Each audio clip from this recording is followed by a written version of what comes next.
कोई भी सरकारी अधिकारी किसी व्यक्ति का पक्ष सुने बिना, यानी कि दूसरा पक्ष सुने बिना कोई फैसला नहीं कर सकता है। ये जरूरी है और ये संविधान का मूल ढांचा है।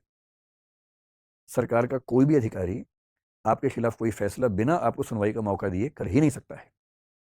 हाँ, सुनवाई का मौका दे, आप कहें कि मुझे कुछ कहना ही नहीं है, तो कर सकता है, पर आपको चांस मिलना चाहिए। अगर आपने एक पक्ष को सुना और दूसरे पक्ष को सुना ही नहीं, है ना, एक फर्स्ट पार्टी है, सेकंड पार्टी है, और कई बार क्या होता है, चीजें इतनी अलग होती हैं, एकदम अलग हो जाती हैं। जैसे मुझे ध्यान है एक बच्चे की कहानी, एक फादर और उसके बच्चे की कहानी। ठीक, उससे मैंने पूछा कि बताओ बेटा, सब चल रहा है जीवन में? तो उसने सब बताया, सब बातें। बात करते करते अचानक मुझे फील हुआ कि वो अपने बाप को लेकर बहुत नाराज है। तो मैंने कहा कि क्या हुआ? बोला देखो, मेरे स्कूल में ट्रिप जा रहा है, सारे बच्चे जा रहे हैं, मैं ही नहीं जा रहा, पापा ने मना कर दिया। मैंने कहा यार, पापा ने क्यों मना किया होगा? क्योंकि ज़्यादा खर्चा भी नहीं था, उसके पापा की इनकम को देखते हुए खर्चा भी ऐसा नहीं था कि ना कर पा रहे हो। मैंने कहा यार, मुझे भी ठीक नहीं लग रहा है। अच्छा, मुझसे कोई व्यक्ति पूछे कि बच्चों का ट्रिप जा रहा है स्कूल का, अपने बच्चे को भेजूँ या ना भेजूँ? अच्छा, बेटे में लोग तैयार रहते हैं, बेटी को लेकर ज़्यादा सोचते हैं। मेरी सलाह हमेशा होती है कि ज़रूर भेजो, क्योंकि परिवार में आपको सिखा ही नहीं पाएंगे जो ट्रिप पर सीखने का मौका मिलेगा।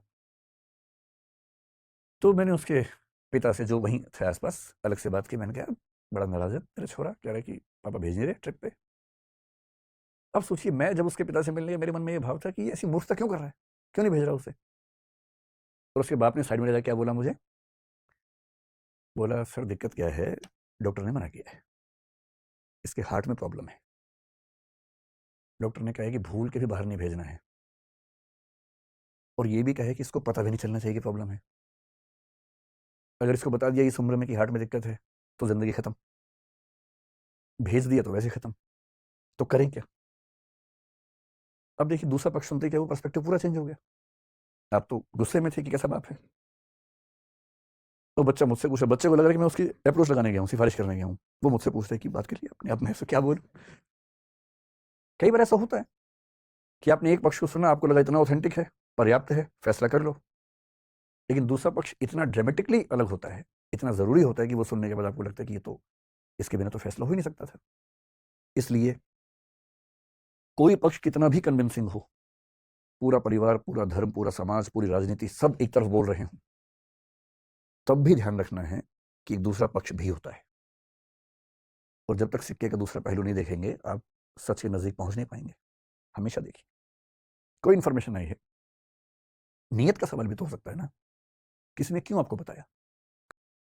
और जब तक तय ना हो कि वो व्यक्ति गलत है, तब तक उसे दोषी नहीं मानना है। कानून का बुनियादी सिद्धांत क्या है?